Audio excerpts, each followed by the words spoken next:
Eu acredito que o PSG não vai encontrar muita vantagem igual encontrou com o Real Madrid, não. O Chelsea não veio pra brincadeira. Tá aí, quase 10 minutos de jogo e a pressão tá grande pro lado do PSG. O PSG tá todo encurralado. E o Chelsea tá aí, já teve 2 chances de gol, agora com esse chutaço aí fora da área, quase que chega, viu? Então esse jogo aí promete, hein?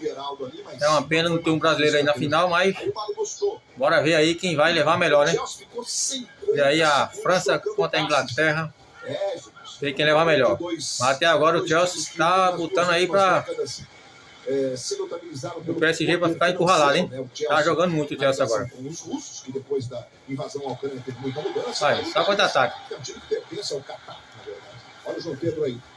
E esse João Pedro tá de frente hoje, entrou jogando muito, hein? Tá bem.